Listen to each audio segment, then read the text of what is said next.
Well, hey, y'all. I do apologize. I didn't even realize that thing just stopped so abruptly like that. Jesus, take the wheel. But y'all know we have an absolute amazing show for y'all tonight. Let me take some of this red out. Sorry, y'all. A little bit better. Okay, so we have an absolute amazing show for playing for y'all tonight. So we ask y'all just to sit back and relax, and don't forget to like, share, and subscribe as you're coming into the door. Diva One, what's going on tonight, baby? We got Lakeisha in the house. Leander's in the house with us. Zalin Artist, Pastor Sugar, and so many more. And I thank each and every one of y'all for joining us tonight. And don't forget, tonight is the Divine Zone. I am divine. We're here to just to sit back, chill, relax, and let us entertain you for a night. And so, without further ado, let's go ahead and kick that beautiful thing footage. Where is it at? Jesus. There it is.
And if you're just not joining us, thank you for being here tonight. I have a distinguished panel of excellent people that's going to be here, and we're just going to sit, chit chat, and relax and have a good time tonight.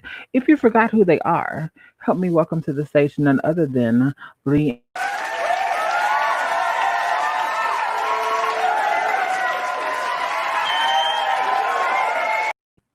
followed by Zay.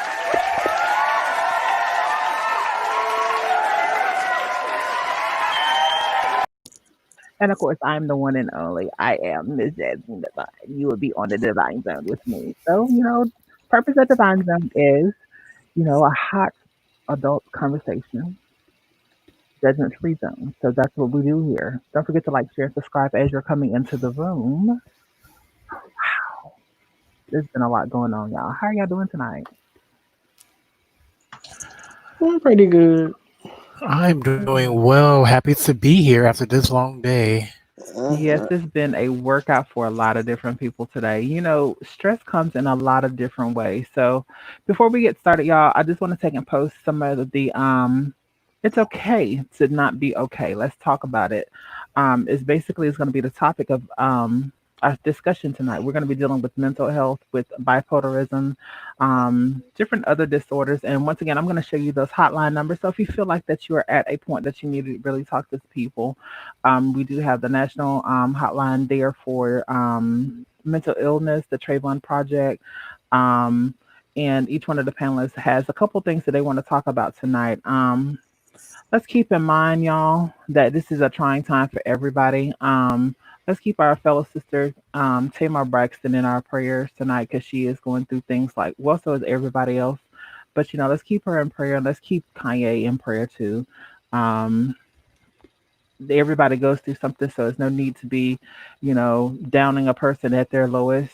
I just want to, uplift them at their time of needs, and our prayers do go out to you, Tamar, and do go out to you, Kanye. And the first step to knowing that there's an issue or something that's going on, you know what I'm saying, is that you can admit that there's an issue.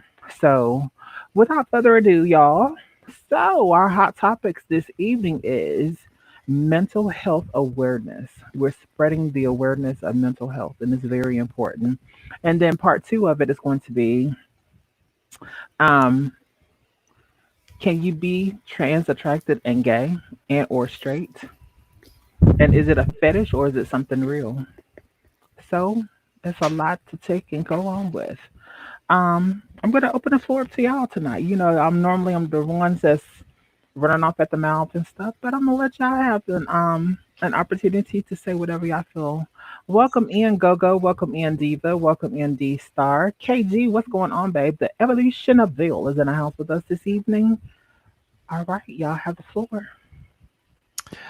Well, I think this is just such an important topic to discuss. I feel like it's always been one of the things, especially within the Black, and specifically maybe even you could say Black queer communities, that we don't really touch bases on because I feel like giving so much of the prejudices and racism and different isms we experience, we just kind of you know pushing under the rug, not realizing how a lot of it is manifesting within our lives in terms of not keeping us from being happy or being joy, however that looks for different people, if that Hmm. makes any sense.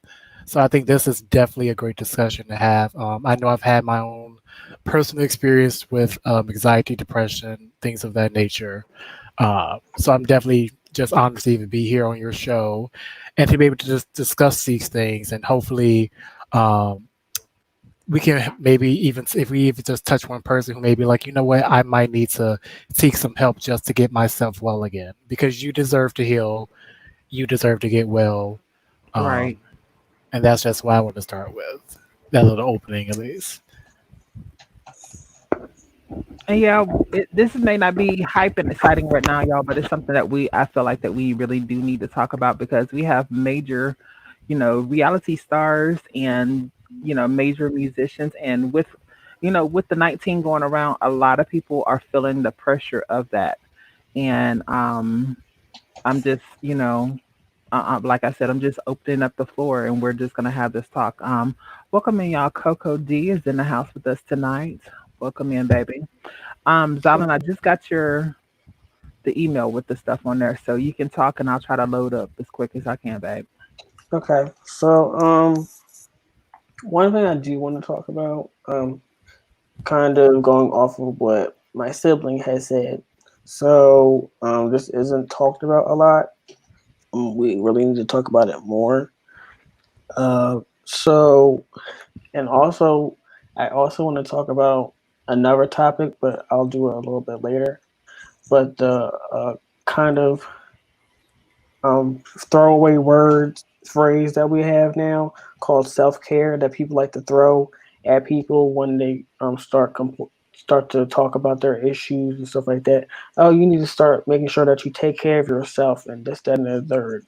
Um, I'll delve more into it a little bit more, but I'll add a story uh, about my own struggles with mental health.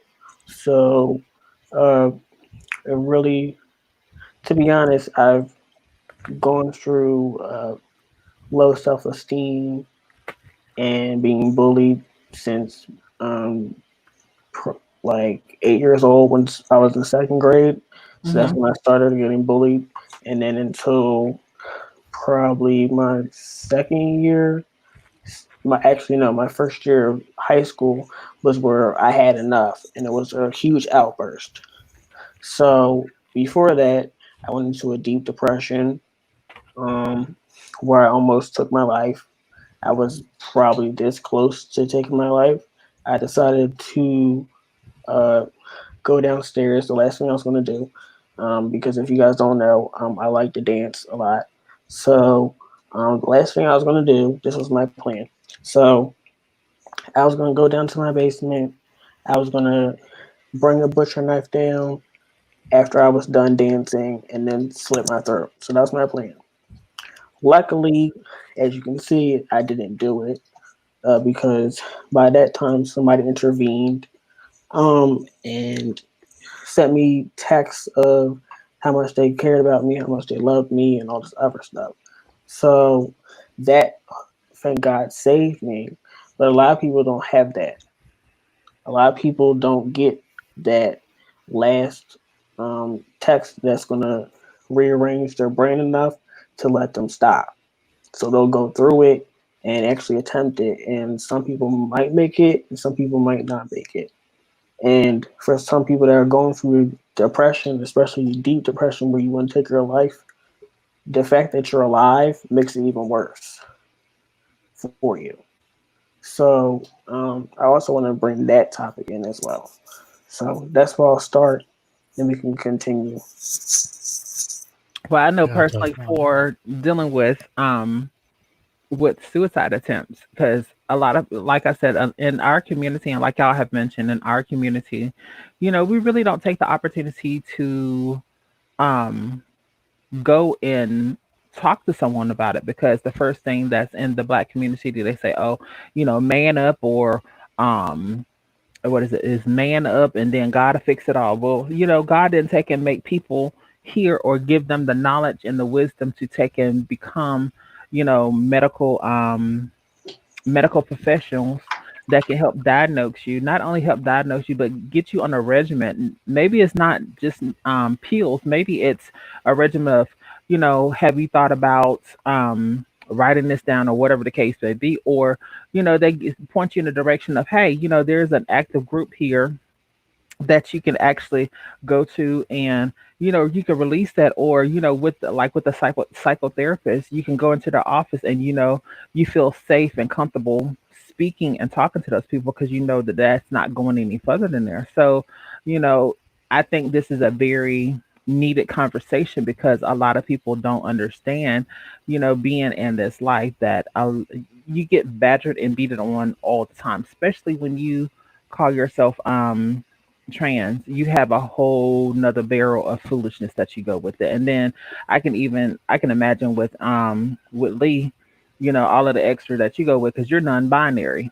So they're trying to Right. figure out everything about you, before they even get the opportunity to say, before they say hello to you, they already got you classified as something, Yeah. and Yeah. then it's so much. And big shouts out to TS Madison. First thing that she said, and she said it so many times, the first thing that we are, as the panel of three, as that we are right now, we're black first.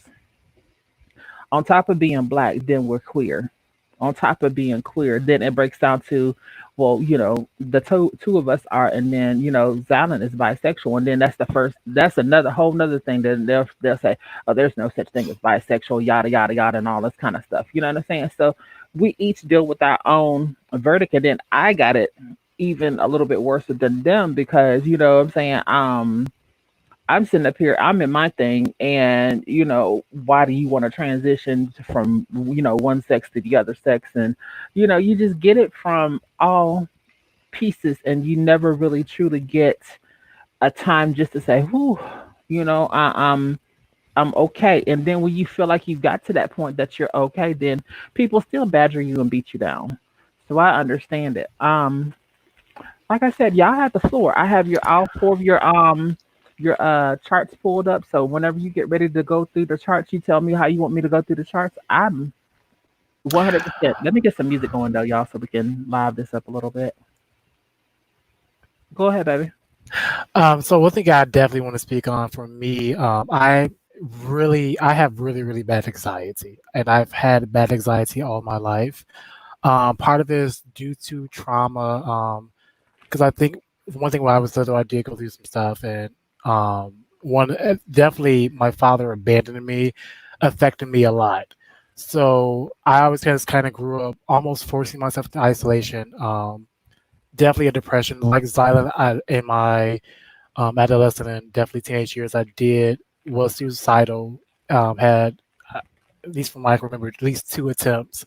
I just remember being honestly, I remember being 12 years old, not wanting to live anymore. Like I hated being alive, and I know that sounds crazy. You can say like, how can a 12-year-old think like that? But that's truly where I was. Um, my saving grace for me was my grandmother. She was truly, and I will say she was a Southern Baptist. And if you know what that means, Mhm. with them, they don't really think that it's all in the mind. Mhm. But with her, she wasn't really more so like that. Like she did just let me kind of express. I was able to talk to her. Like it was one day I was able to talk to her. Like I just don't want to be alive anymore, and she's actually just sat there and talked to me. Um, and that was just really rewarding in itself. It wasn't really until I got to college where I remember it was my sophomore year. I was just going through so many mood swings. Like one minute I'd be really happy in this, the next minute I would be just like down and out. I would completely um, pull myself away from my friends. It wasn't until one of my friends actually like, you need to go to therapy. I was like, and I had that mindset like, I don't need therapy. I can get through this, Mhm. because I'm gonna admit at that time I thought therapy was, for the weak. And that's kind of how I grew, because I grew up in the hood and whatnot. You got to get over it. Go to church, sing some gospel, you'll be okay. But I was just really, really, really in a bad place. So, my friend, thank God for her, she got me to go to therapy, where I really just got to talk a lot about the trauma in my childhood. That's how I come to understood how trauma and post traumatic stress disorder, which for those you don't know, like if you ever been through something so devastating or harrowing in your life, um, that I think many of us at one point in time, maybe we may be able to point on, that can really linger with you and manifest itself in so many ways in your life. And kind of that first therapy session I went to, I kind of realized that it took the therapist telling me it's not your fault. And I was like 20 years old at that time, I believe, maybe 1920. But that was the first time. I don't know why I needed that validation. What you went through, what you experienced, that pain or that trauma you caused was not your fault. And to me, that was just like, it was such a huge weight lifted off of me, because I don't think for many of us who experience trauma or PTSD or anxiety or anything of that sort, it's always I'm not. It's always me. I'm not doing something. This is my fault. This is, I need to be better at this. But it's just like you said, Jasmine. We never really have that time to just breathe and just to have somebody listen, Right. understand, and say it's not your fault. Right. And like, if one thing that we all should take from the recent events with Tamar, with Kanye, and with even with August, um that not only mental healthness in the black community is real, but check on your strong friend, because just because we appear to have it all together is not necessarily so that we have it all together. So make sure you check on that strong friend of yours that you feel like that is that rock that can't be broken, but that rock had I'm gonna use this little saying, and then we're gonna get ready to go to a little commercial. Even with a rock can be sitting there, whether it's granite, whatever type of rock that you're looking at. It takes a small, minute crack for water to get into it and penetrate it. And then when that small, minute crack of water starts to penetrate and run through there, it may not do nothing for a couple years, but as long as it keeps running through there, it's slowly but surely chipping away at that. And that's how your strong friend is a lot of the time. You know what I'm saying? You have to make sure that you have that bond with people and you're able to check on that strong friend, because I'm one of those people that I appear to have everything together, but my homegirl was in the house tonight with us, Savon, which she's coming in pretty shortly. She would understand. She could tell you, child, I have my episodes. I break down on the phone with her when we sitting here running our mouths. You know what I'm saying? And it's good to have that sounding board, and you not necessarily want a person to say anything. You just want somebody to know that they're there for you and have your back. You know what I'm saying? So what we're gonna do is we're gonna go ahead and take us a little small commercial, and we'll be right back, y'all. This is telling y'all some of the upcoming events that's coming our way. Don't forget, y'all, the girls are coming.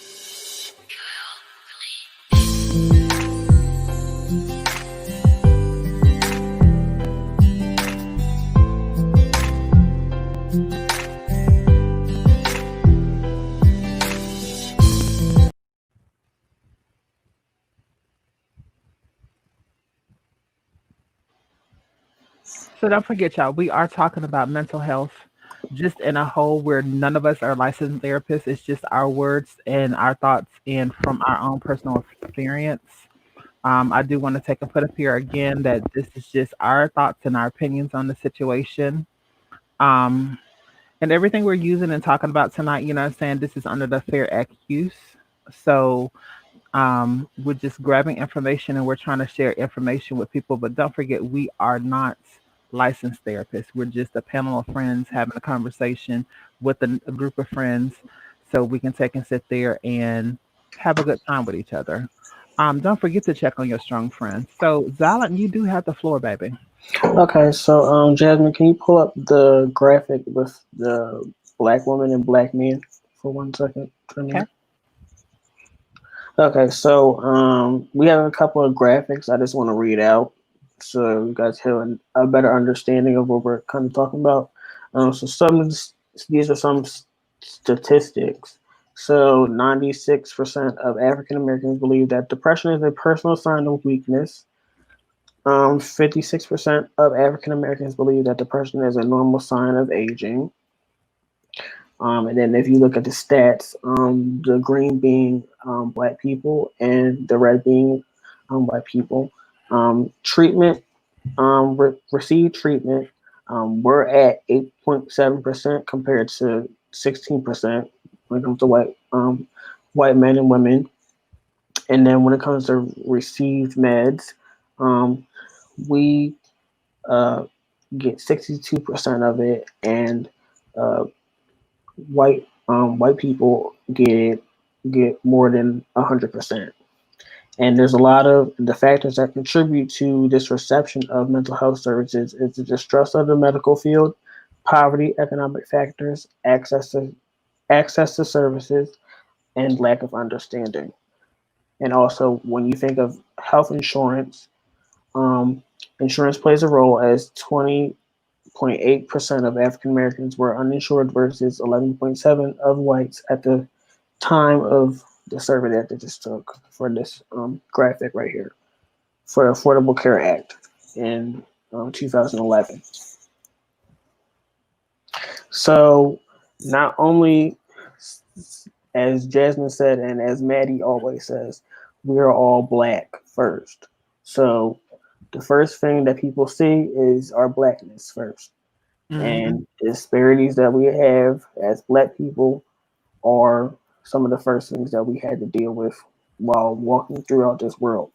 So, when you think about the distrust of the medical field, we all know the stories that we were told about about the whole Tuskegee thing where black men and black women were given syphilis to after they came back from the war, and it ended up spreading throughout their community when they got home, and there was an outbreak of syphilis and stuff like that.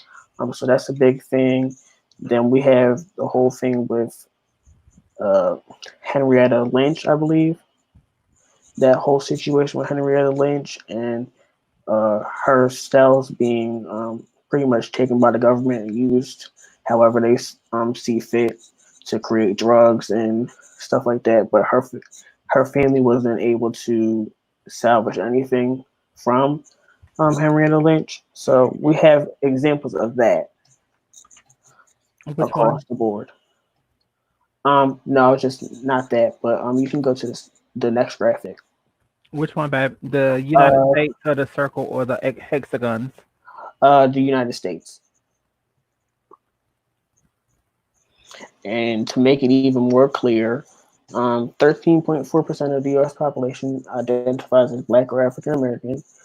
Of those, over 16% reportedly have a mental illness in the past year. That is over 7 million people. Combined, more people than the populations of Chicago, Houston, and Philadelphia. Just to make it even more clear of the issue that we all need to talk about and how serious this is.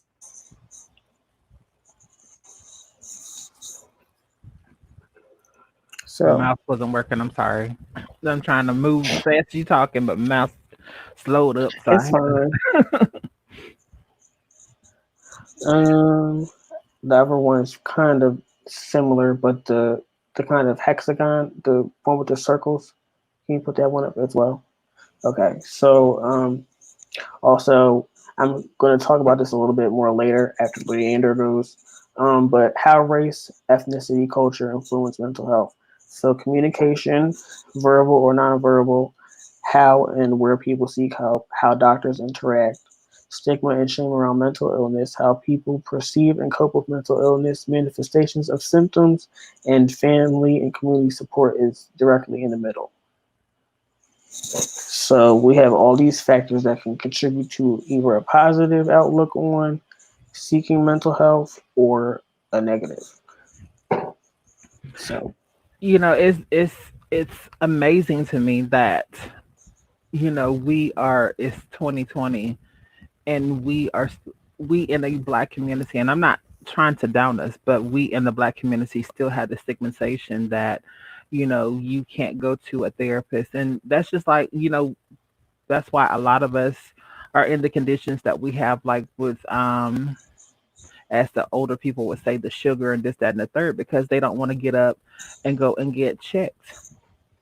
mhm, And I feel like it's very prevalent that people should understand that your health, mental and physical, is very important to you. And people shouldn't take that very likely. So when you are on your jobs long enough and you're in management and different things like that, and you do have the opportunity to have health insurance, make sure you use that health insurance. Just don't, bypass it. Oh, I'll get it somewhere else. So yada yada yada. Now I don't want that money taken out of my paycheck, but you could say possibly save your own life with, how many, you mhm, know, people realize that at certain ages you're supposed to have certain checks because your body becomes, less immune to this certain type of disease. Like just using men for instance, you know, polyps can develop, and a lot of men don't realize it.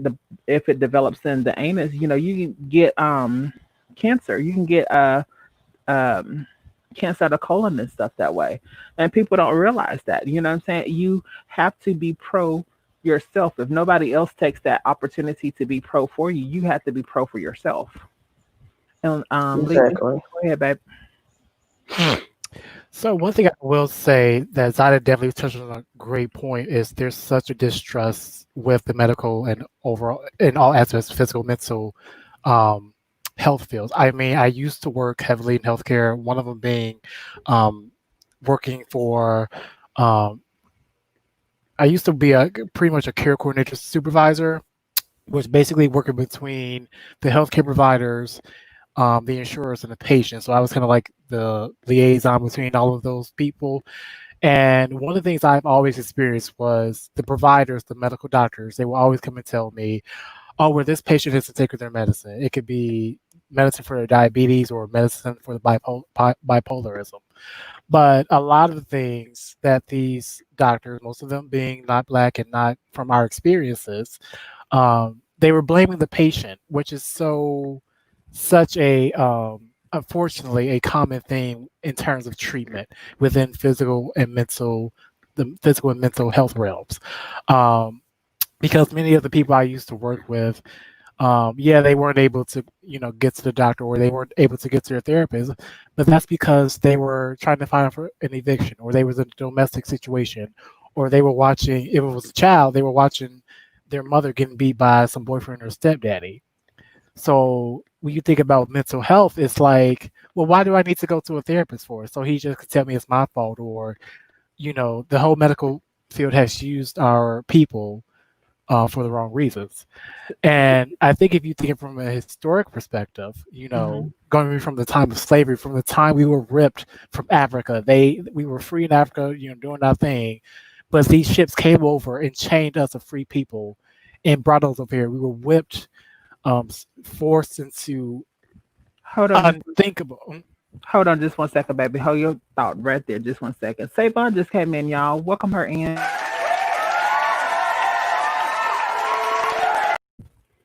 Savon, welcome in, babe. Bitch, you and this welcome in banner. I just hate you. You always make me feel so insignificant. And I think that's eating into my mental health. Girl, Oh bye. my goodness. Hey, y'all. Hey, Continue Auntie. on. I'm loving it. Hey, Auntie. Hey, Love Muffin. Continue on, honey, Leander. Can she eat it? Yeah, Give me some, girl. look, all she had last night was a ice cream sandwich, as she said, a Okay. old ice cream sandwich Sandwich. Um, Okay. and a I swipe just of peanut finished butter. work. Look, I just finished work. You know, I'm trying to have some substance tonight instead of a spoonful of peanut butter. The I old ain't mad swipe of at you. peanut butter. True, true. Go ahead, baby. I'm sorry. Go ahead, Leander. She was Um, backstage. I just wanted to make her let her know we didn't forget about her. yeah. Um, so from a history, because y'all know, for a reason, I think I'm like a historian, secretly, but from a historic standpoint, we start thinking about the black and even the queer communities, all the oppression had to go through, the racism, like going through slavery, going through Jim Crow, for the LGBTQ identified individuals. 1979 was really that was the start. But even in today, in 2020, the stuff that was going through 50, 100 some years ago, we're still going through today. So to me, it's just a historical trend or train that's continued to go and go and go and continues to affect our psyches, because I feel like being black, being queer, however you identify in terms of your gender, I think it's hard to look. It's hard not to look around now and be depressed, be anxious. It's like on top of just what you're going through personally. So all of that is just being layered on to you, us Mm, as individuals, us as a community. And honestly, I'm gonna speak for myself. I know I live mostly in Black impoverished community. We don't really have a lot of accessible resources, which is why I'm glad, Jasmine, if you can show just that hotline, the one with all the hotlines on. yeah, give me 2 seconds. I'm getting to it right now, baby. So the reason I think that's so important, because so many of us do not have access to these resources, because they definitely are not in our communities. If they are, most of them are, these mental health professionals who got these fancy degrees, but they're not even trying to understand us. They're not even trying to understand where we come from, which is why I was so thankful when I got to college and then met that therapist. She really just, it wasn't about money. It wasn't about, this, that. It wasn't about a textbook. It was just about understanding my experience, and then helping me to understand it myself and to understand how I could go forth from it. Because that's what a good therapist does. I'm not a trained therapist, but I have been in the field for some time, actually, really since college when I was a peer counselor. And I did take like 2 years of classes in counseling, but I didn't finish the degree. But, a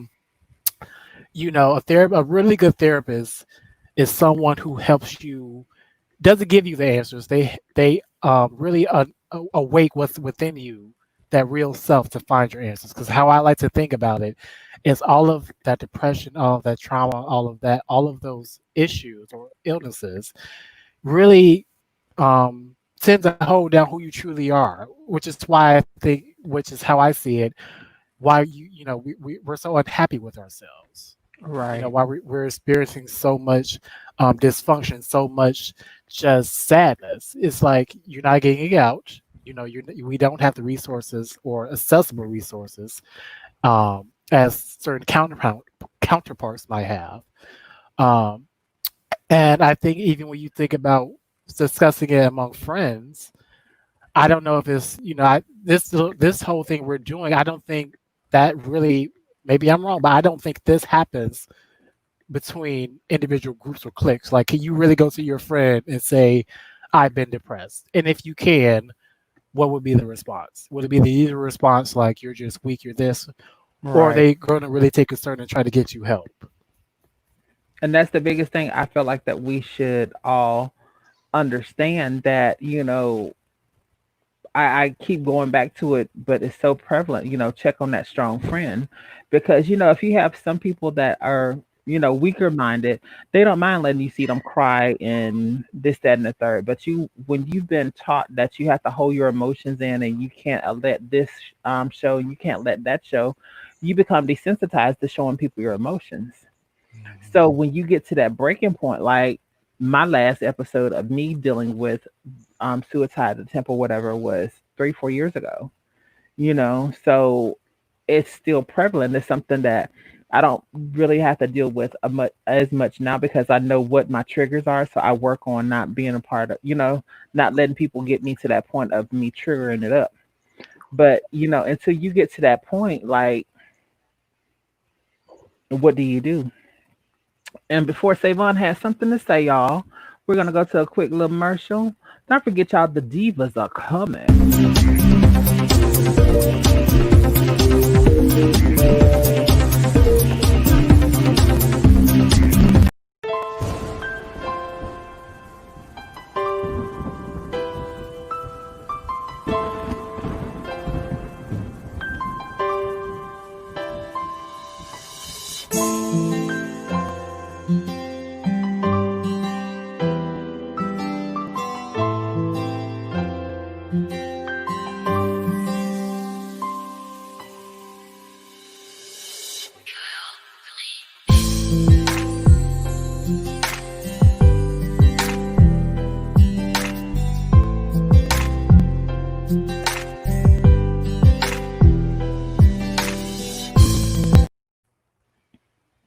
So, Miss Savon, Savon, I'm Savon. on mute again. Done that all day at work, just running my mouth on mute. It's on you, babe. We got the floor to you. We just rotate between all of us, and I'm just moderating. Moderating. Yes. What was the last comment? Because my fat self went and got me something to drink. We were just talking about like the last thing that I said that we were talking about going through my last bat of depression when I tried to Mm. commit suicide.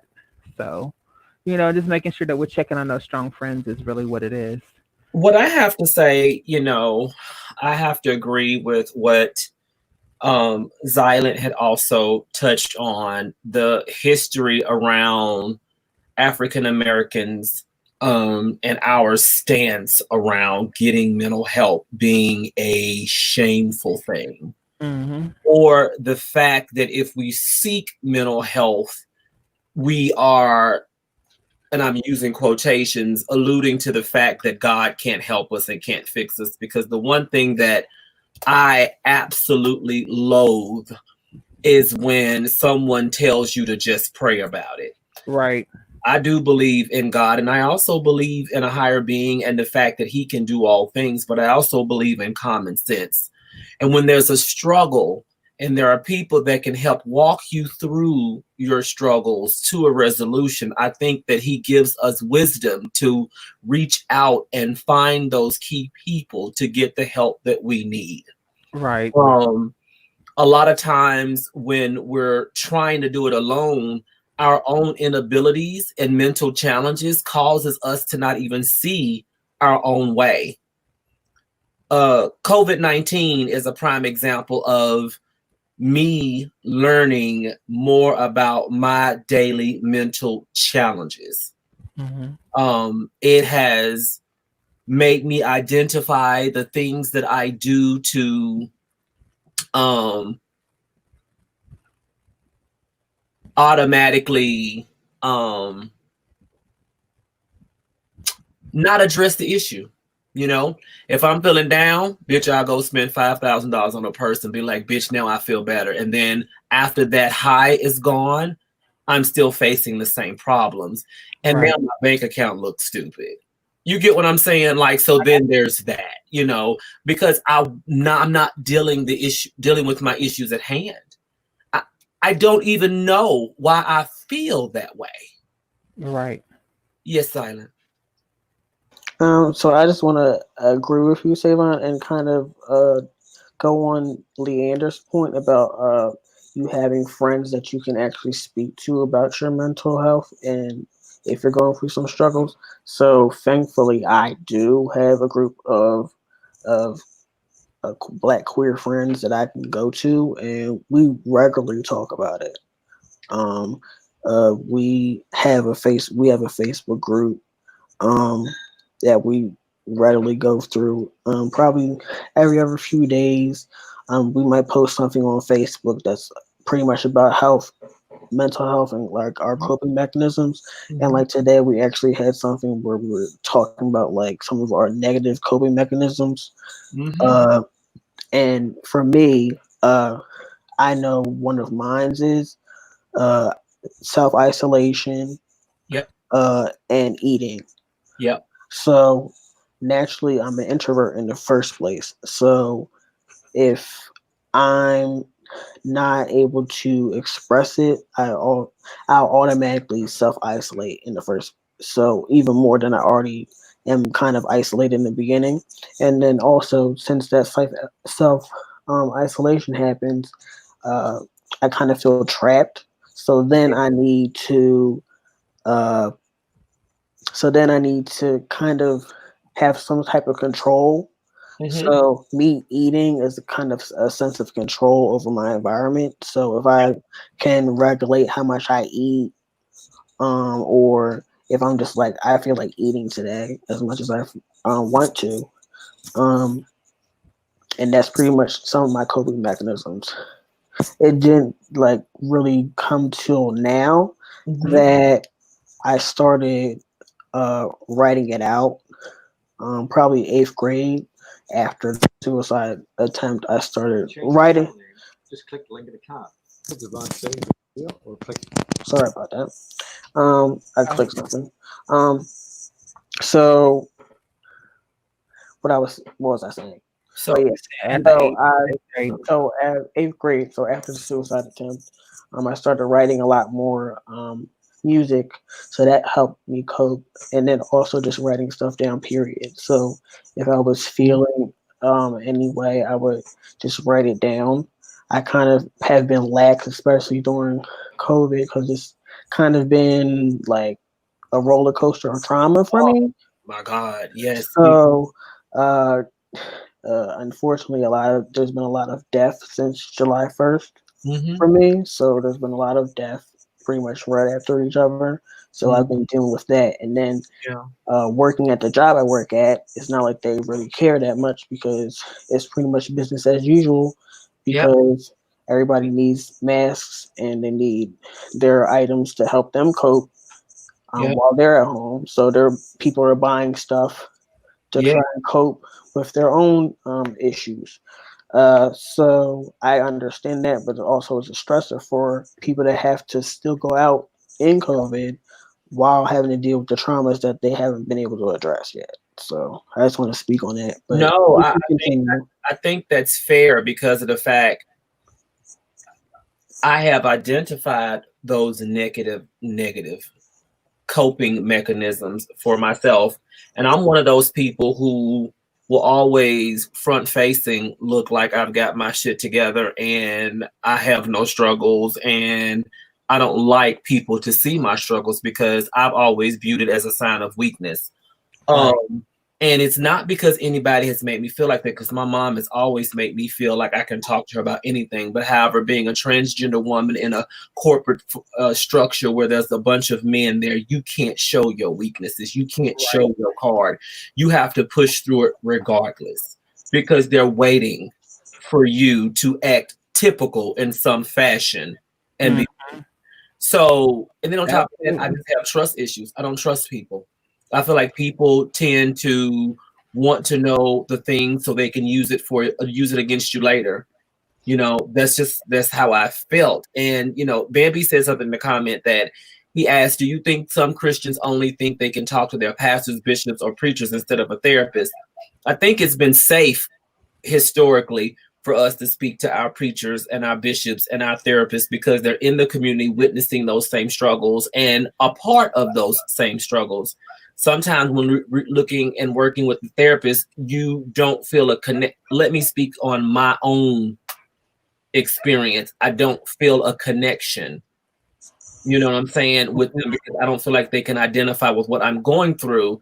So how can you lead me through it? How can you help me through it if you don't understand it? And that's right. a bit of my own struggles, right? Because I've got to let go of that control a little bit and allow someone in to help me see another way. And then also, if you think about it, like Leander was talking about before, the historical context of it. Yep.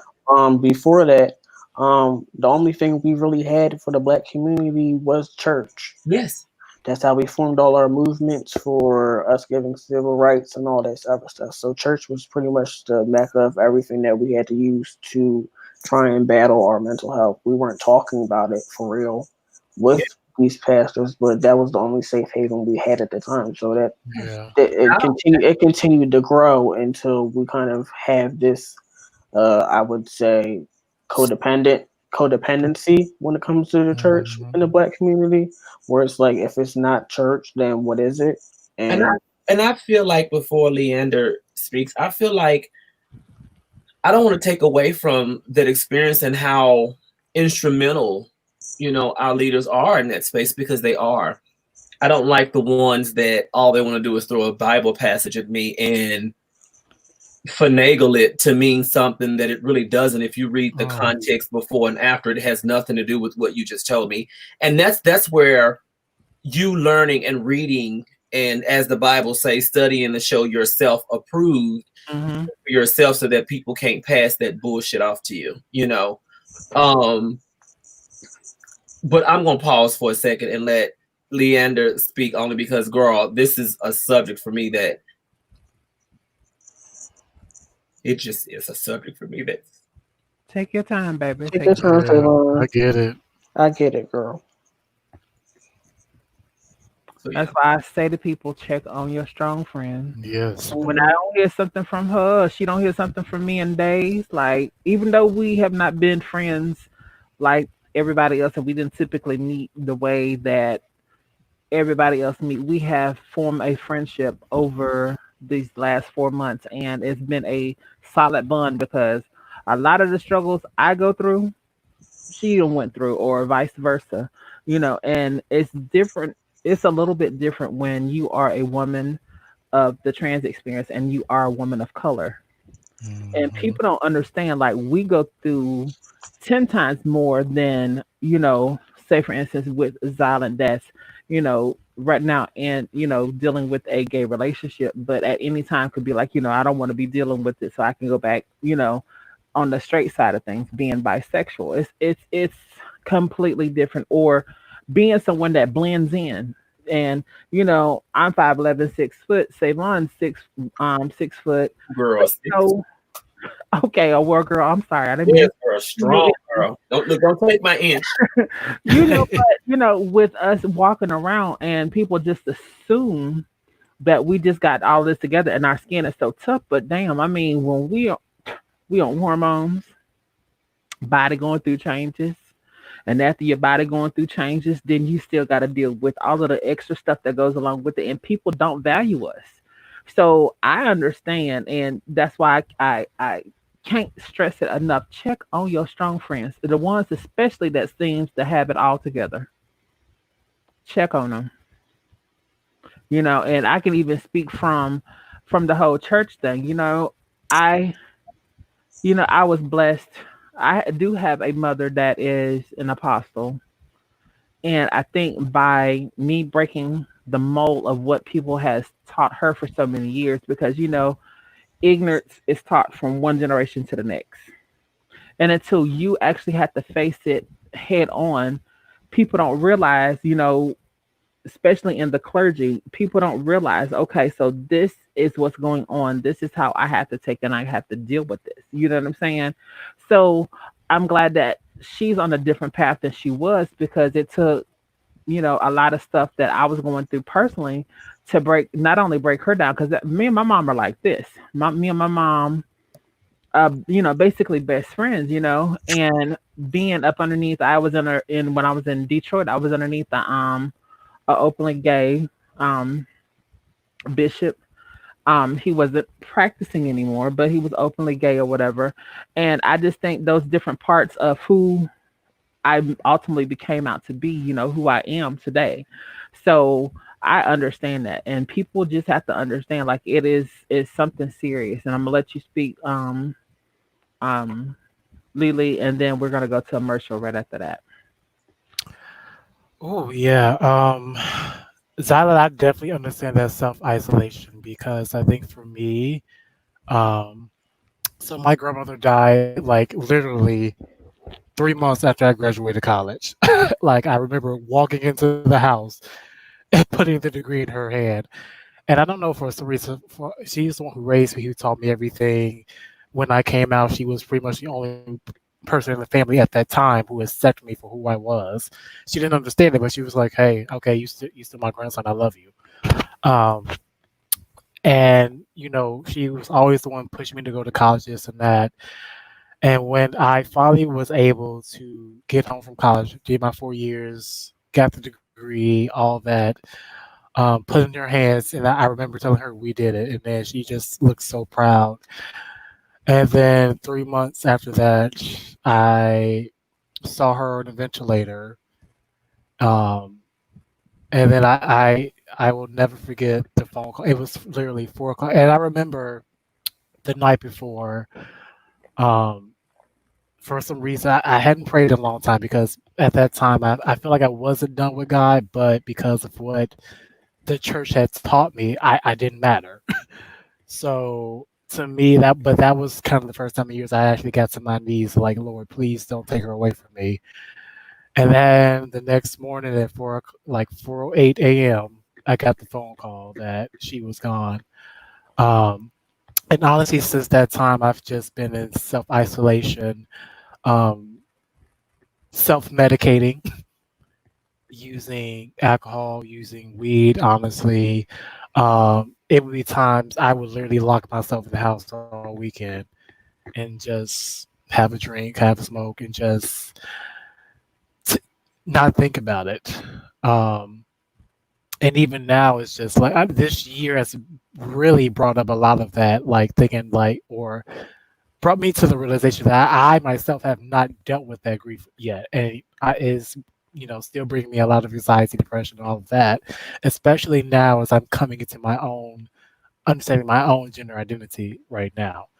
So I definitely think I understand that self isolation, self medication, because I use food too, or I used to go out all night. Sex was a form of self medication for me because if I didn't have to deal with it, or it was that moment of relief, like Savon said, you go out and buy that $5,000 bag, it's that rush, that high. It's like an emotional high. Like I don't know what it does, but it just push you, elevates you in a place. But as soon as you come down, it hits you all over again, and Like a sometimes even tourniquet. harder. Yes, Hmm.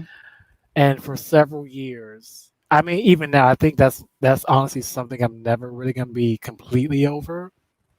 I think this year I'm really starting to actually say because I wouldn't even be able to speak on it before, but it was just it still is really tough to lose that one person who, again, I know for every reason I thought she was going to be around forever.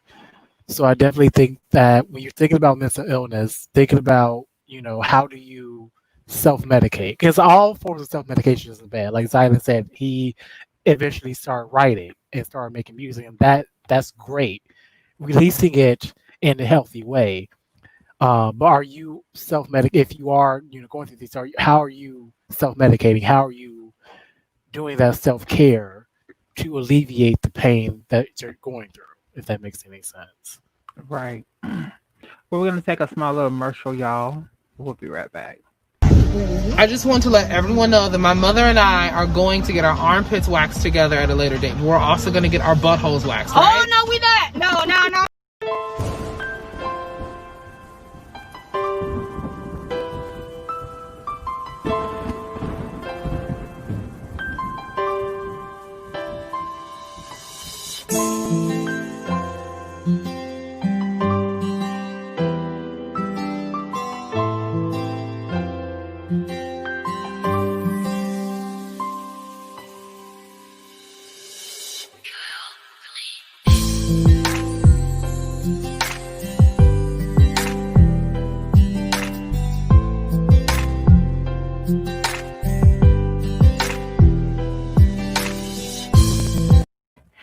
So, if y'all are just joining us, thank you for coming in and joining and being with us tonight. We are talking about not only mental healthness, but different signs of things that we've gone through personally.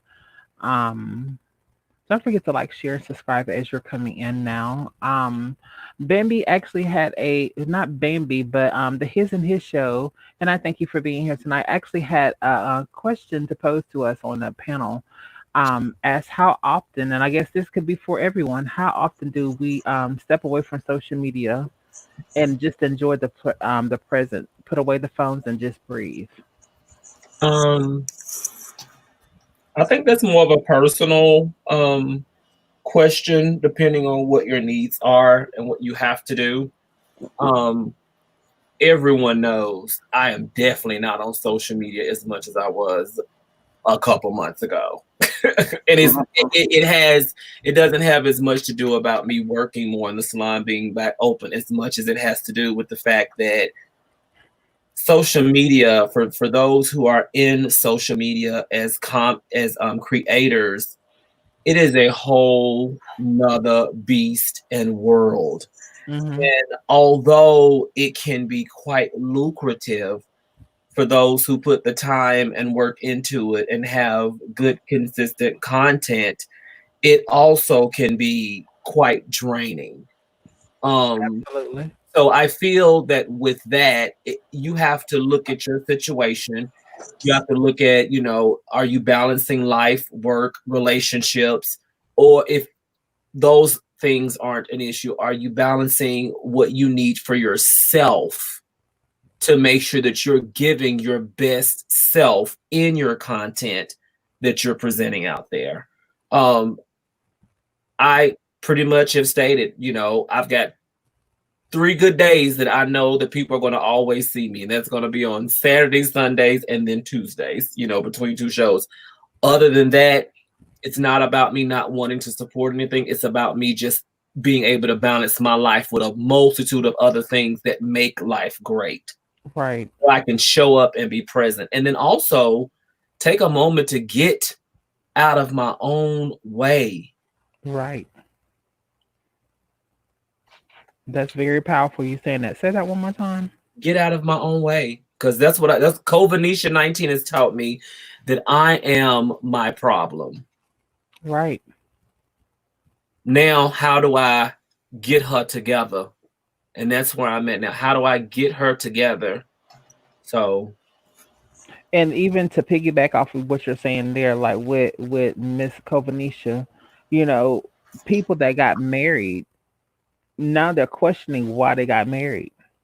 And then people that have the kids, and not only the kids but the grandkids, and they was like, oh, my grandkid ain't bad, this, that, and the third. But you done had them these last 4 5 months. You done had them since February now, sitting at home with you looking crazy at you, and you looking crazy at them, or excuse me, since March. And you seeing now that them fuckers as bad as the teachers were saying it was. And now what you gonna do? not fuckers, not them fuckers. Oh, that sounds like that's coming from a place of experience, girl. Damn, she. Ooh, I'm sorry. Wow. Wow. You never realize, because I just sit back and I think about, as petty as we all can be at times. I know I'm guilty of petty parties, because I can do a petty party in a heartbeat. If I get pushed to that point, I can do a petty party in a heartbeat. But can you imagine that you married a person, and you married them for the wrong reasons? You married them for the money, and you wasn't necessarily happy with everything about it. And now you sit up there and you've been with this fool since March for 4 or 5 months now, and you like, damn, what am I like? Why did I really truly get married? And you can't really go and move into place because they're not really trying to show houses to people. You can't really go get an apartment anywhere because they're not trying to get you to do all of that stuff. So, like, I feel sorry for people that really got married for the wrong reasons. Well, girl, Yeah. that's why I ain't married. Because, girl, it's just not fair. In my situation, I feel like my boo is the one that's going to be like, God damn it, the fuck I get myself into. I really do, because I'll be like, sometimes I look at Bay and be like, "Are you really sure about this?" Because I believe that this is optional. We don't have to do this. Don't feel like you have to. Listen, there is a way out. So yeah, a lot of people are. Now there's a way out. Yeah, a lot of people are sitting every day looking at it like because they did just like I did, worked all the time, and Mm. work takes so much of your career, whatever career it is you have, takes so much of your time that really you don't think about it. You just like, oh shoot, this is nothing. I can just do what I do and go on about my business. And then when you have to sit at home and actually talk to that person and look at them and have conversation 24/7, you're like, shit. Now I'm not like that, but I'm just saying for some people it's like, shit, Hmm. good Lord, what did I do? Why did I have all these damn kids? Hmm. Or And why then I sit and I look at, whenever you are two doctors, and the two doctors are so busy, they doing their 12, 13 hours and or some of them doing the 24 hours, just, depending on what their field is, they're away from the house so much. They have this big extravagant house and they're doing all of this, you know what I'm saying? But then when Covenantia shut them down, they couldn't do no flying and stuff. And you had to sit your ass stationary at home and you like, ugh, why did I even marry your ass? Like, that part? then you done Mhm. fell apart over the years. You done got quick. You know what I'm saying? It's just, I mean, Yeah. To answer that question about the social media, then I'll talk about also the self sabotage that Savon was talking about because I definitely have that issue my own self. Me too. So speaking on the social media aspect, so uh, as especially as an independent artist without any backing, I'm doing everything myself pretty much. Um, and trying to get music done and all that other stuff. Social media is a big proponent of me getting success. Especially in this digital world, it's getting more and more digital as the days go by. Social media gets more and more impactful every day. mm-hmm, So that's a big part of what will most likely help me get money, if we're being quite honest about it. So it's very hard sometimes to take that break. But I guess even speaking to kind of me and Leander's generation and younger, we tend, especially when it comes to work, we understand a lot more than a lot of the older generation that we need to take care of ourselves as much as possible. So while I do say um, it's very important for my career, I also understand that my mental health is way more important than my career. As much as I love music and as much as I love singing and as much as I love dancing and creating stuff, hopefully for people to listen to, if I'm not at 100%, I can't perform in the way I want to. So I need to take that break. So I'll have probably a month or 2 month stint of not posting anything at all Mm-hmm. because I personally need it because I just need that alone time and space to try and calm down for the pretty much the monotony of going to work, coming back, eating dinner, then pretty much going to sleep or staying up and trying to cram in some work for the next day so I'm not too busy so I can go to sleep again. So it's a juggle for that. Speaking on the self sabotage thing, Jasmine, I'm sure you know because your brother is a Pisces as well. So Pisces, we are perfectionists to Mm, the T. mm. So if it ain't perfect, it's a big deal. yep, It's a big deal. yep. So you think my self isolation is bad? Just wait until there's a project that I'm trying to release. My I'm Jesus. I'm I'm I probably won't talk to you at all. I probably talk to you once every probably 3 weeks because I'm trying to make sure everything is perfect. I'm Glad you want to be microanalyzing. I'm microanalyzing everything, analyzing the microanalyzing even more, by the time there's something that is released, if you're saying anything that's a compliment, I'm thinking that you're lying to me because you care about me. So you're just trying to take care of my feelings instead of being honest about it to me. So that goes into that. So in that, with people giving you praise that you most likely deserve because you put your hard work into it and it's good quality, but you don't believe it because of the self sabotagement, then that also goes into sometimes with relationships. So you'll be like all these people and the trust issue that again a lot of queer people have with people naturally.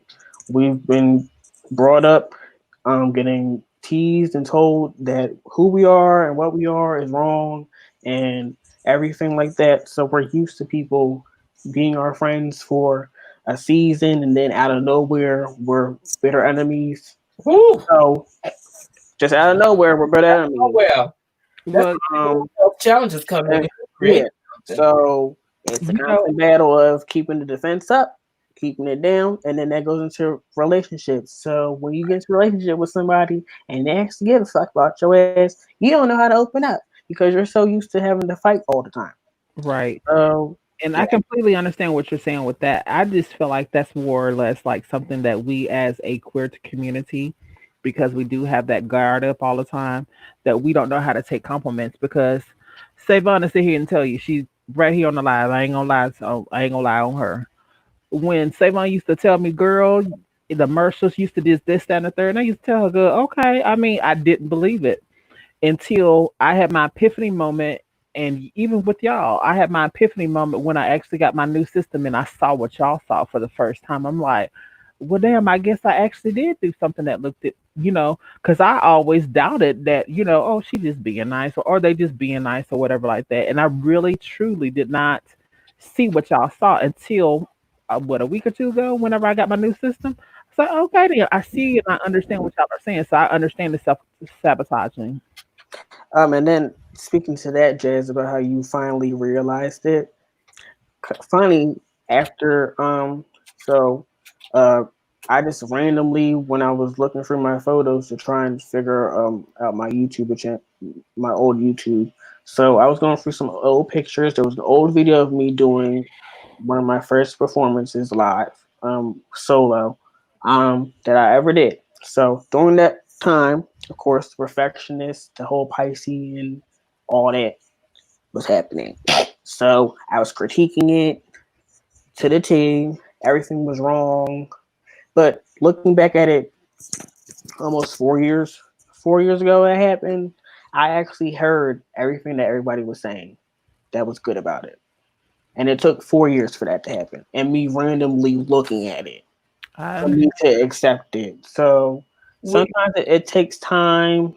Uh, you, and yeah. you've got to also understand that it's a process. Mm-hmm. A lot of us want to get up and start running, and we've not even crawled or start walking yet. Mm-hmm. It's okay to want the best. That's good. That's that driving factor that's going to get you to the end goal. It's going to continue to make you take one step at a time. And it's going to always continue to make you excel to the next greatest step. But it's also one of those things that can be you getting in your own way. Trust me, I know. Because then you don't think it's perfect. So if you're like me, sometimes you don't think it's perfect, so you'll never release it. And it could be genius. That happened to me a lot. And then when someone else releases something similar, you like, damn. And you see it blow up, you like, well, damn.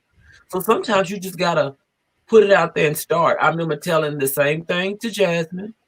She's like, girl, I'm gonna start my channel. Okay, bitch. Well, let's go on and schedule something right now. Oh, girl, just do it. Girl, take the training wheel. Go on and get you one good ride around with them training wheels. And I've been going ever And since. then kick them hoes off. And then as Mm-hmm. you make mistakes, you learn from them and you move forward. As long as you're learning and you're growing, CEOs didn't start out as CEOs. Right. Right. Absolutely. Some of them started out as call center reps and worked their way up to CEO. Right. Well, y'all, In conclusion of this section, I'm gonna put the number back up again, and I'm gonna give everybody opportunity to speak a little bit more on this, and then we're gonna go to our second little part, and then we're gonna call it a night tonight, y'all. So it's opened up to Pass the Sugar. Final comments on mental health. Um, I want to just say what my therapist told me. It's not your fault. Whatever you're experiencing, however you feeling is valid. And please, please, please, if you do not have access readily available in your communities or locally, please do use those numbers. They can help you get access to someone that, and then I also say to this too, you don't have to take the first therapist you come across. Shop for a therapist like you would a nice pair of jeans or a nice pair of dress or a nice house. Find somebody that fits to you and that can understand you, and that's not gonna treat you like a textbook or a patient. Okay. Silent artist or Savon, whichever one. Savon, you can go because I have a little more to say. Go ahead, niece. Say what you gotta say, baby. Okay, so I do. Well, I just want to say that I'm going to leave some links in the chat for you guys to check out some articles that I found about this topic, and also refer you to a podcast episode. It's called and it was talking about a black owned mental health advocacy community program called Beam. And it's led pretty much by black queer women and black queer men. So, especially if you're a part of the LGBT community, that's a big resource. And then I'll also be adding some resources down below because I also don't want to leave this conversation without us giving some sense of hope. Instead of just talking about what we had to deal with and what we had to struggle with, we also need to talk about how we can heal each other. Right. And what else is going to say? All right, Savon, go, and I'll try to remember what I was going to say. I really don't have much else to add to that. I just, have patience with people. Understand that understand even when you can't. You never know what someone is going through until you've gone through it. And that has been my biggest lesson this last month. Until you've gone through it, you won't understand it. You'll have your own synopsis of what they're going through and what you feel like they should do to fix the situation, how you feel they should have interpreted what you said. But when you're in a space and you're in your own space and you're facing your own challenges, you don't understand. So when you talk to someone who has a lot of wisdom and you feel like they're smart and they've done a lot, also remember, wisdom comes from experience. So they've also been through a lot. Right. I agree. I did remember what I was talking about, so I'll just go for that real quick.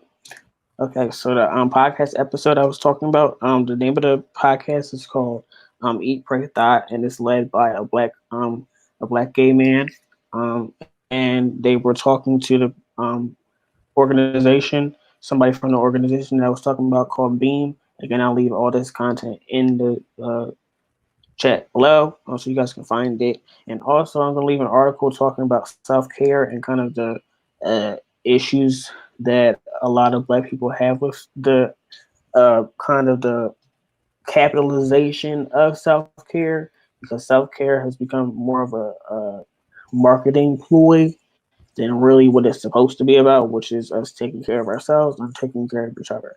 So that's it. That's what I'll leave. Then we can continue. Okie dokie, y'all. We're going to take a little small commercial, and then we'll be right back with what is our next conversation? What is our next topic? Trans attraction. Is it a myth? Is it real? That's where we're going to go to next. We'll be right back after this commercial, y'all.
Swing your dopey dough like you loco. Can we get kinky tonight? Like Coco, so, you don't wanna play with my yo-yo.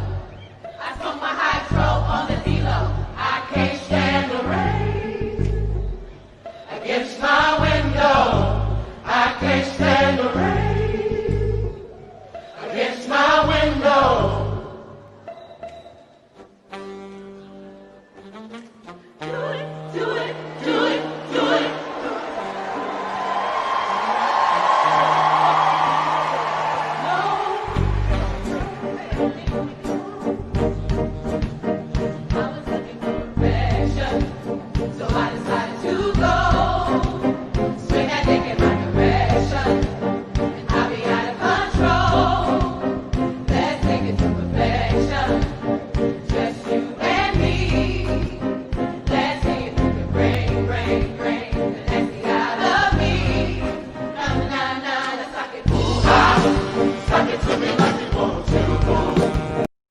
I can take it like a pro, you know.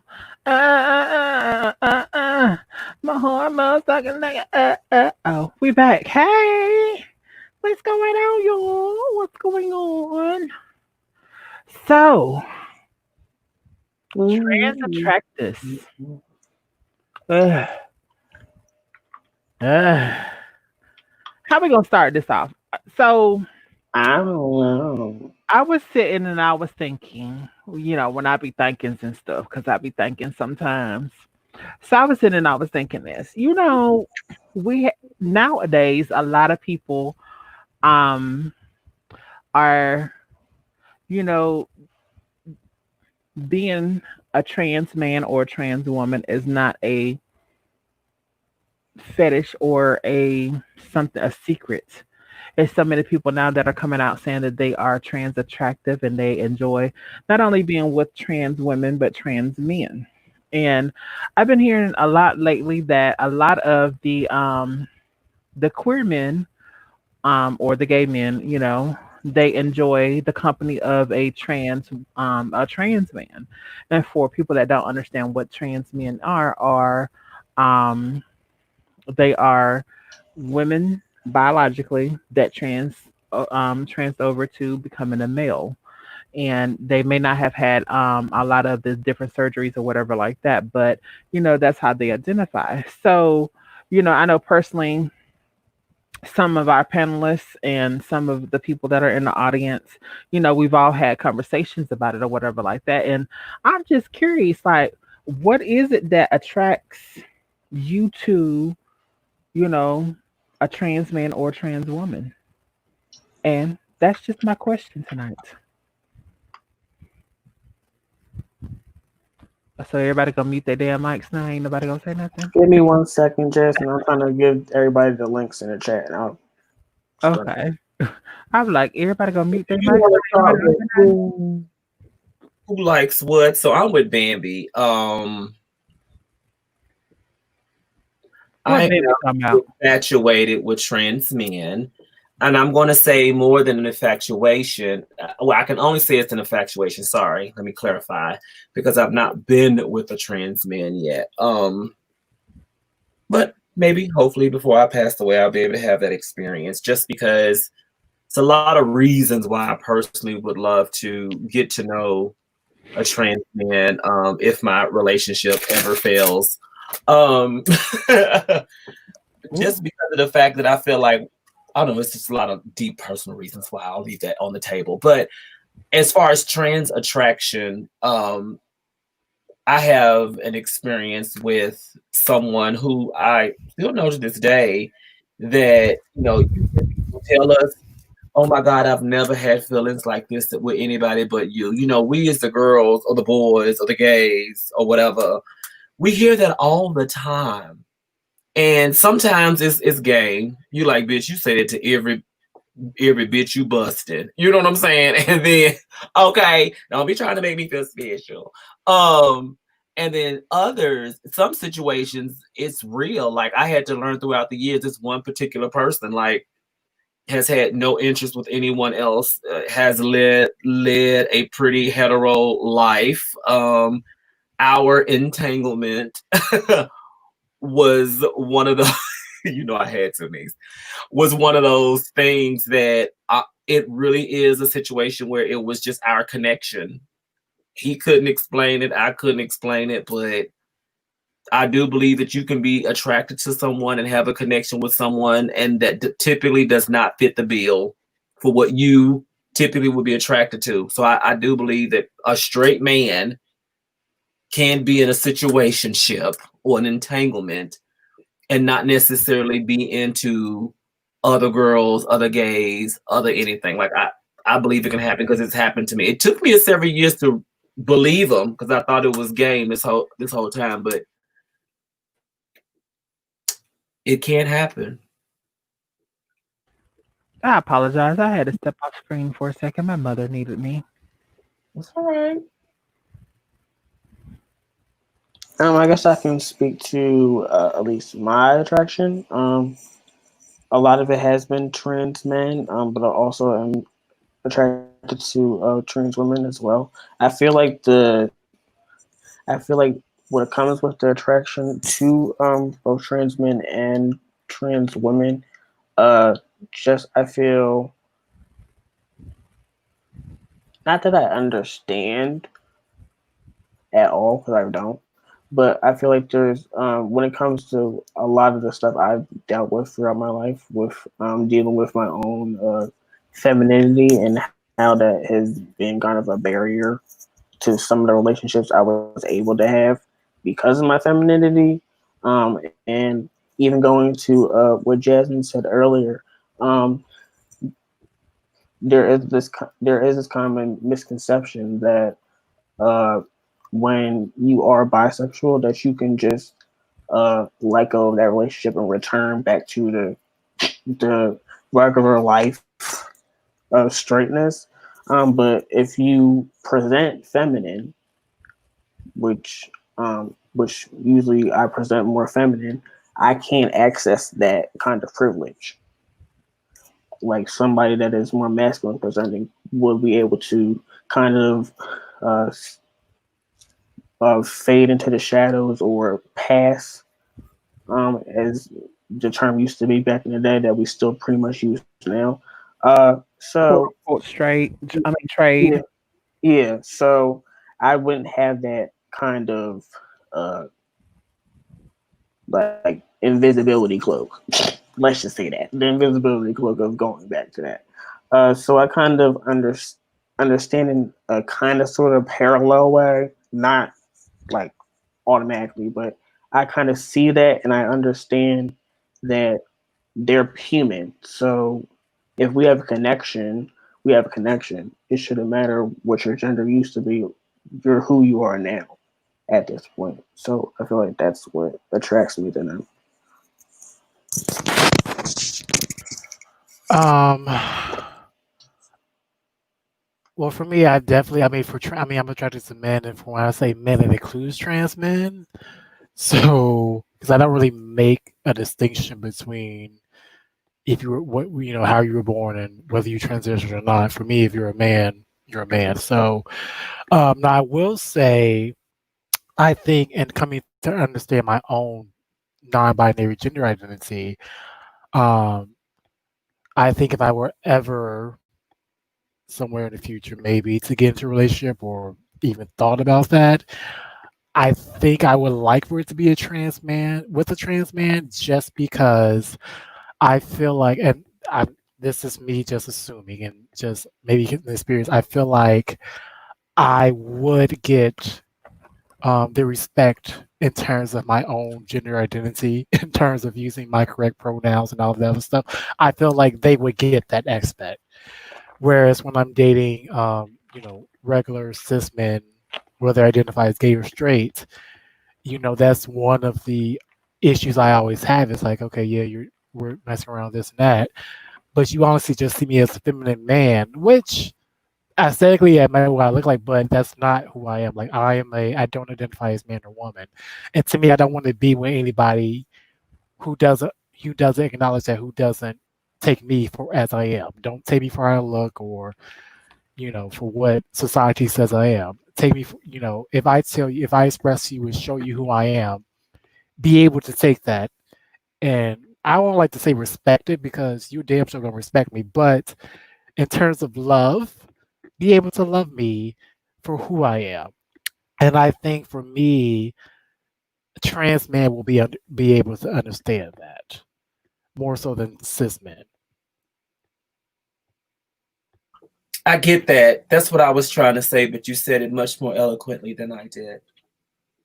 Oh, I get it. Yeah, I definitely got what you said because it's just like I think if you're when you're of the trans experience, that that could be I don't know for me personally that could be a hard thing when dating cis people to have to understand like just what you go through not being the assigned gender you were born as or what the birth certificate says. That's what I like to say.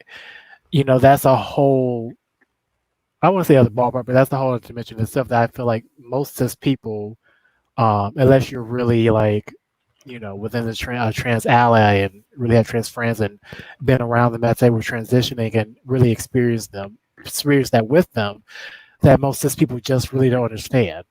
And Well, to me, like it moves past just respecting, but do you really see us? but let me ask you this question then. Well, not only you, but the whole panel.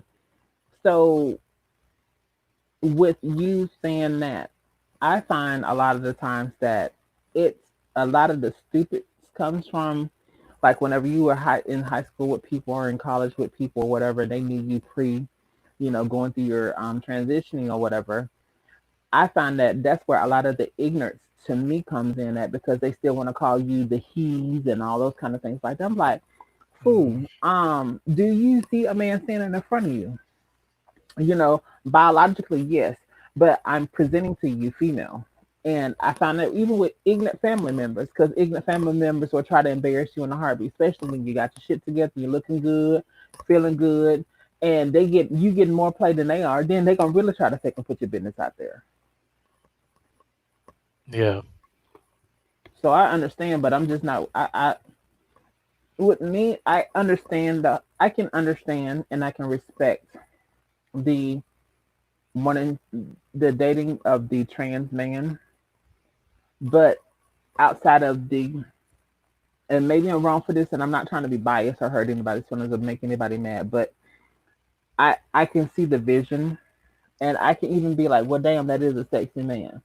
But then when the sheets, when the clothes come off, like I'm looking for that other aesthetic that goes with being a man. I'm looking for that certain scent men give off. I'm looking for the penis.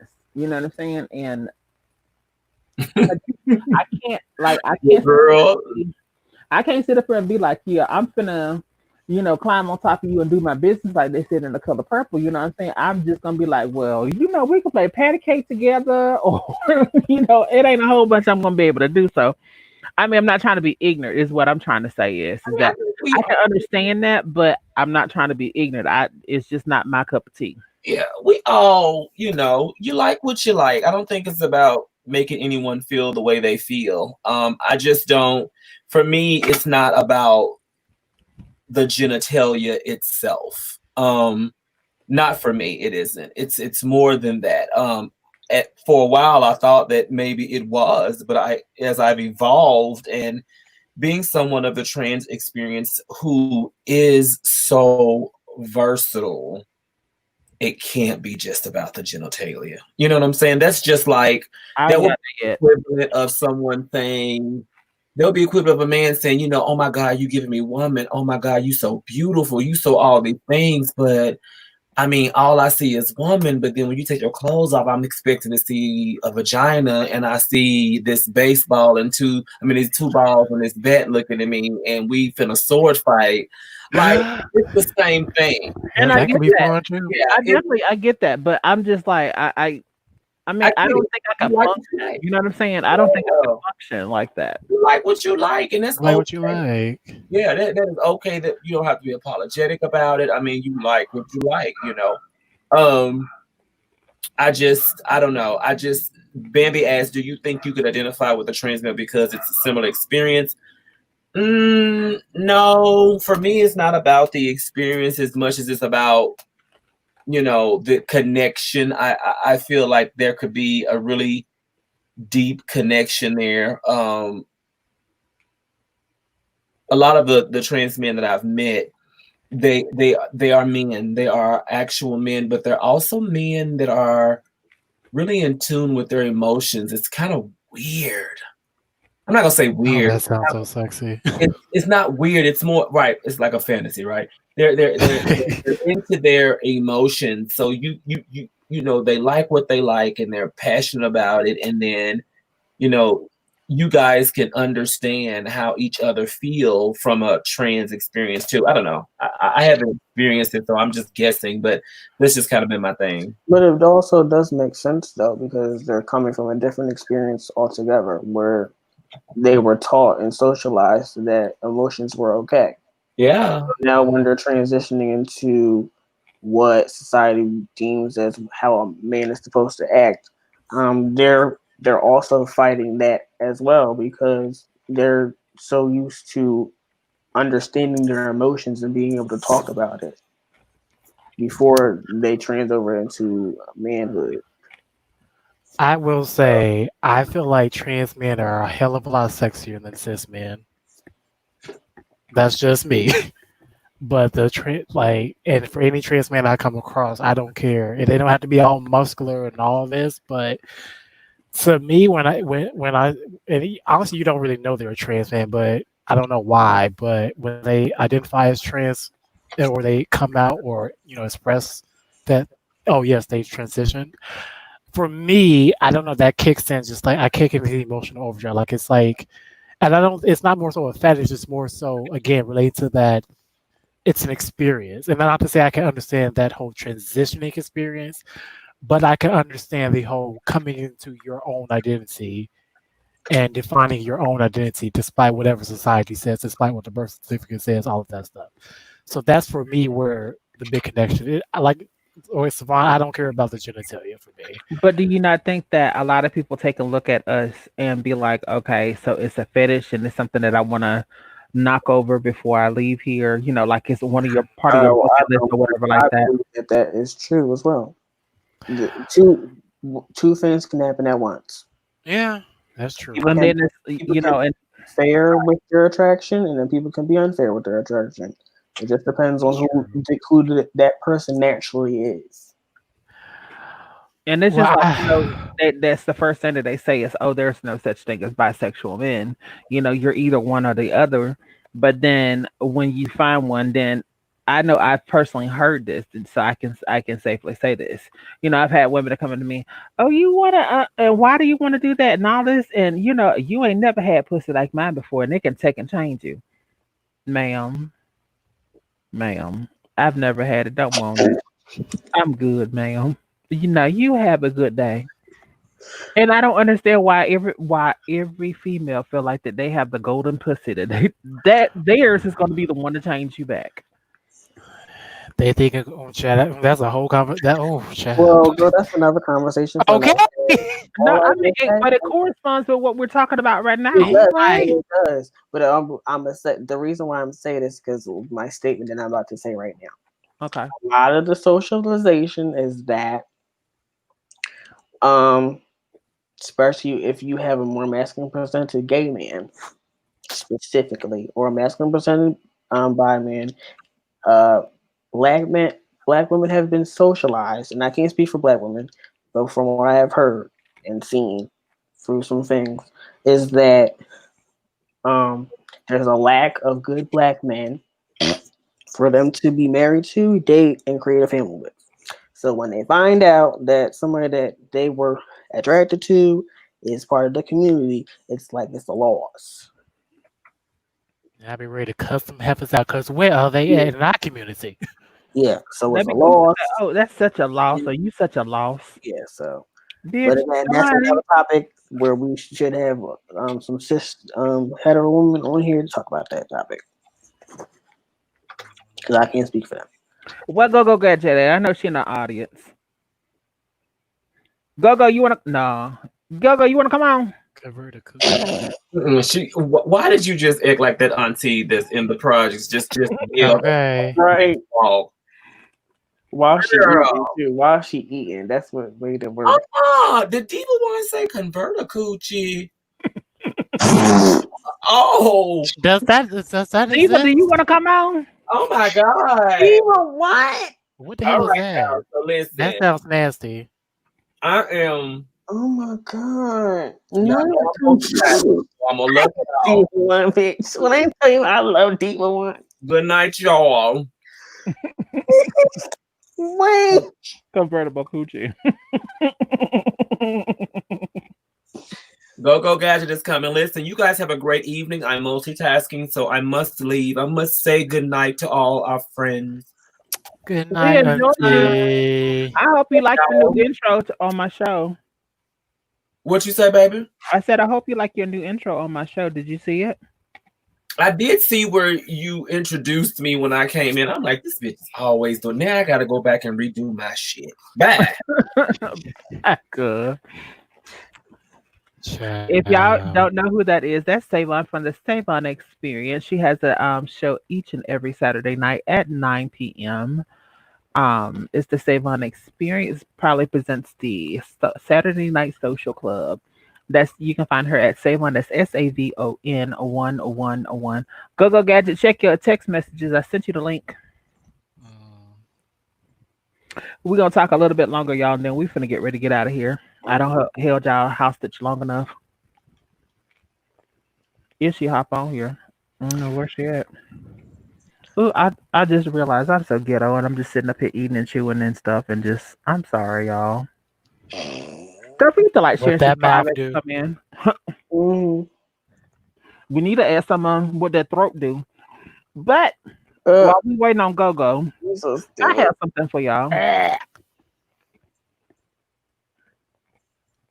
Let me tell y'all something real quick, because I need y'all to have this understanding with me, because y'all know I'm a fair bitch. You know, I'm always getting messages on how I should support the black people and their businesses, and shout me out, girl. Babe, check out my brother music. Babe, check my music. You know, all this shit, right? Bitch, I don't support nobody that don't support me. Bitch, what the fuck wrong with y'all? Like, bitch, you hoes don't like nothing, don't comment. Hoes don't even follow me.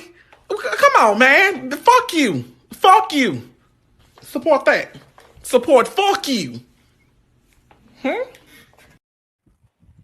Well, Ciao. Was there a lie anywhere? I'm well, a mind my Go business. Gadget, where you at, girl? Tabitha said that's not my business. Well, I was trying to give her the opportunity, but I I'll guess come out when there's a lie. I'll You right, but I'm gonna open up the live for just a few minutes, and then we're gonna be done with.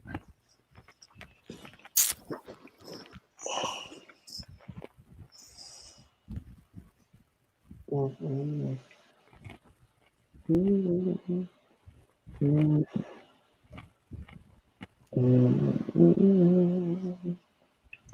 But if nobody never told y'all today, or haven't told y'all today, I love y'all, and I love you too, my panelists, and I love y'all too in the I audience. love you, kid. we love you, mother. And then without no you, there will be no me. So I'm greatly appreciative of it. And yeah, I know y'all need to go out there. Y'all need to check on my Silent Artist. He done started his page back up again, so he's gonna get him some content out there. So he's gonna be Mm-hmm. doing a thing. And Okay. page is spelled red like just his name is. How you doing, Bambis? Well, hello. How you doing? I'm fine. I Hi. felt like I was summoned on the live, honey. Come on for the summons. Did you get your subpoenas? Mm, I don't know. It was in the mail. Did you not get your subpoenas? How is the panel? Doing We're pretty good. Well, good. you know, I A show up little, when I'm a called little, out, honey. So, a you know, little it's nothing. drowsy, but you know, good. How is everyone? I'm doing good. Diva One, come on in, girl. Right, Diva, get your behind up here. I love me some I Diva. love me some Ziva. Ziva, Right. I'm your biggest fan, baby. Bambi, how was your day been so far? Did you get anything out of the conversation that we was having tonight? Any pros, cons? Because I like when you were saying earlier with Savon about checking on the strong friend and everything. So I understand that.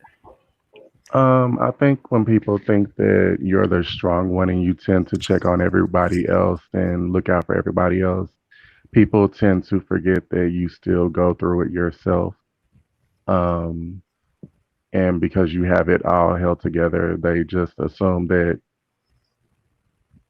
nothing else, like nothing bothers you. Right.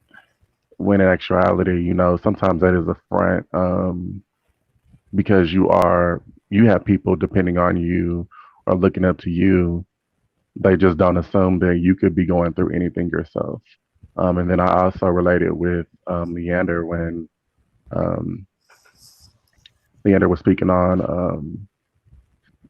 self coping and stuff like that, whether it was the alcohol or using sex, which I've done both. I don't smoke, but that's what I was saying. You have to find somebody to talk to because you can get lost in that. It can become an addiction, if you're not if you don't have an outlet to let that out. If you're just coping and the sex, because I've been there myself. So that's why I was like, I understand with that as well. Um, it could just become an addiction, which I have used Not sex in that way. to interject on what you're saying. I feel like a lot of times that, especially, you were small at one time, and I've never been like the small person, but I've always been on the plus size of the spectrum. So we're always taught,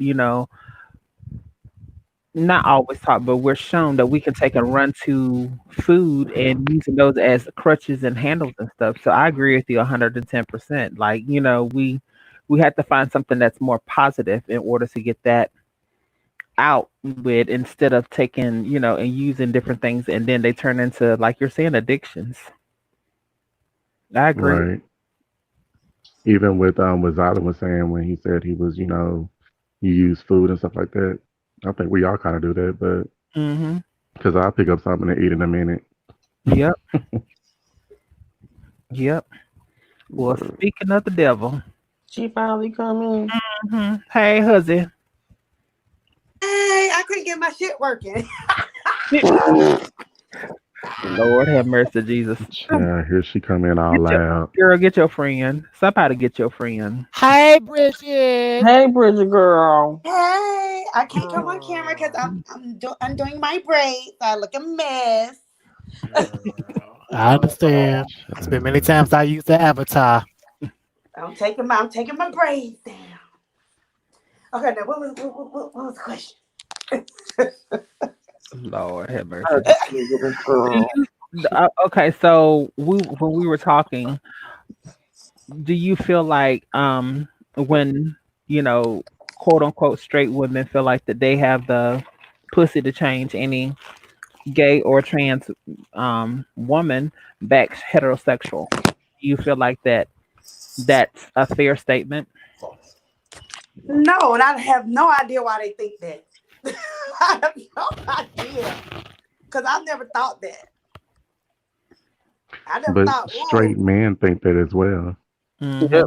That they can turn any lesbian back to No, straight. no, no, no, no. Well, that too, but they also think like when they see a gay guy or whoever, oh, you like dudes? Man, nah, you ain't had the right girl. You ain't had the right. Mm, Like I get all that too. Like, calm down, sir.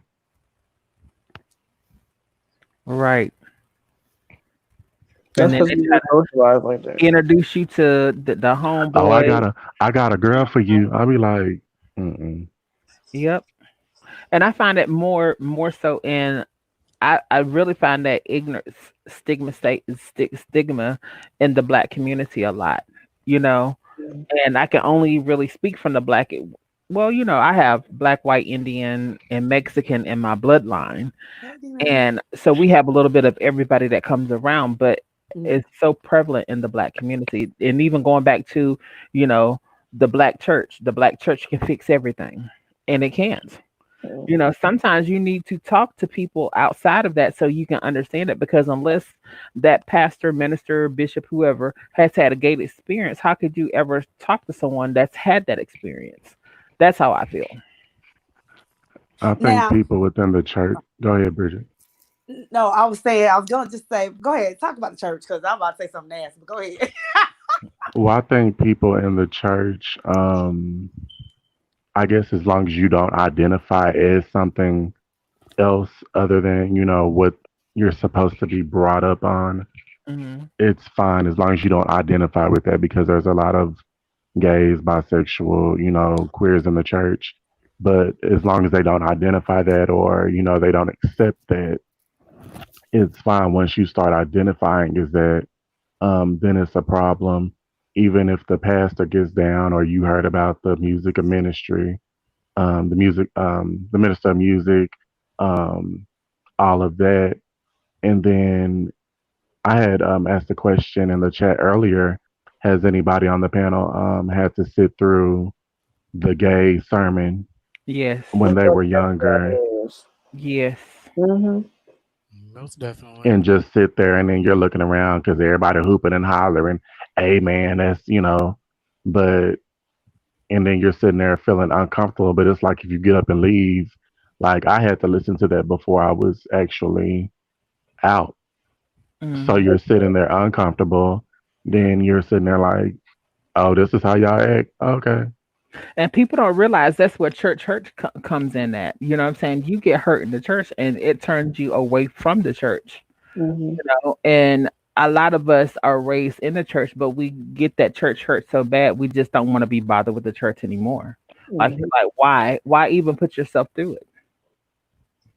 That's why I've gotten to this point, pretty much. It's like I mean, Christians I know that they're not supposed to push their Christianity onto you, but once they find out you're gay, they want to throw the Bible at you. So Yep.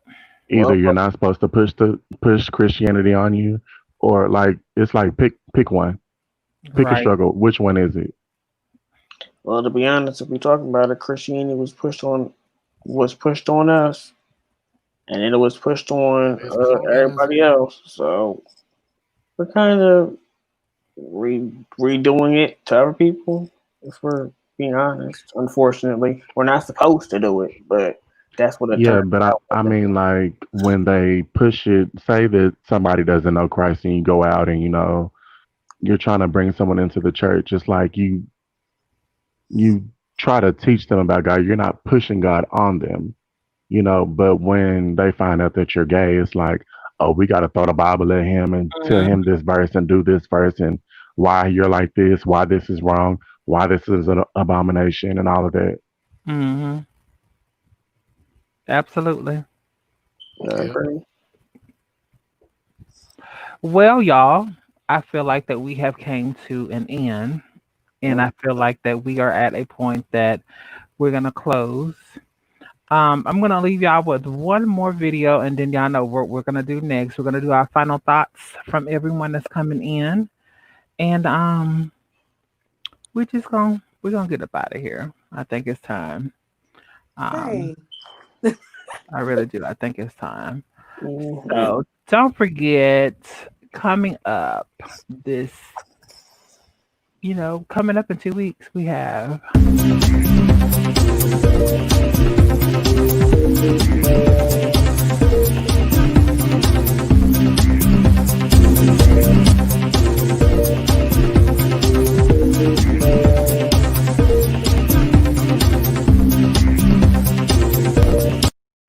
And then Bill will be in the house with us on next Tuesday, which is the 28th. And hey, twin. the divas will be in the house with us on the 4th of next month. So in closing, go, you have the floor. Follow me on all my social medias. Please, I'm at 84 subscribers. I'm almost at 100 at Go Go Gadget Bridget on YouTube. Go Go Gadget Bridget. You funny. Go Go Gadget Bridget on Instagram. And it's Go Gadget Bridget on the Twitter. Thank you. You welcome. All righty then, let's see who's next. Bambi, you are up next. Oh, I Bambi. just wanted to come in and comment real quick. Yes, ma'am. I didn't know if you know that you was up next. Yes, I had to clear my throat. Oh, what that throat do? A lot. Oh, Nah. But anyway, I just wanted to come in real quick and give a little commentary on the topic at hand. I didn't want anything. Y'all have a good night and be blessed. Thank You as you. well. Yes, have a blessed night. you too, sweetie. And Silent Artist, come on, baby, you're next. Hi everyone. As you guys always will hear from me, make sure you guys like and as you guys leave. Make sure you guys leave a comment down below in the comment section. Because it elevates the video, so it gets more people to look at it. And if you need anything, I'll leave some of those links that I was talking about in the description below or in the comment section down below, and Jasmine can pin it if you guys need to give it to any of your friends. So again, thank you. And as Jasmine was saying, I am rebranding some of my old content from my old channel. So check that out. I'll start talking about it a little bit more later. But thank you again. Alrighty, babe. And oh, you done changed up on us and everything worked out, Lily. Go ahead, baby. Hi, everyone. Thank you all for joining us tonight. Like my siblings said, make sure you like, subscribe to Miss Jasmine's mother's channel. And also make sure you go to subscribe to my siblings channel because I'm really excited about the content he's going to be coming forth with. Also, for me, you can follow Pastor Sugar on Instagram and Twitter, PDS_style. We also are on Facebook, House HUS PDS. So thank you all for joining. I hope you all learned a lot tonight. Go forth and live prosperous lives, and see you all later. Alrighty then, hold on one second.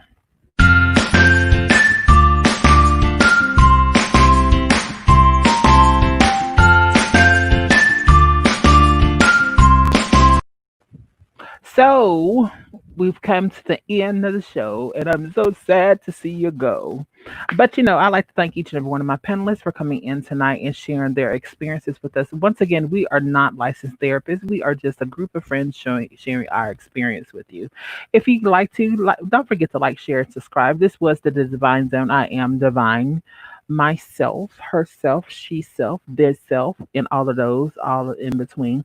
This was another successful nights is a judgment free zone here at the Divine Zone. So, I created a platform that I feel like that, when we want to have that adult conversation, people will like to get into it and have just judgment free conversation. So, it's going to be every Thursday.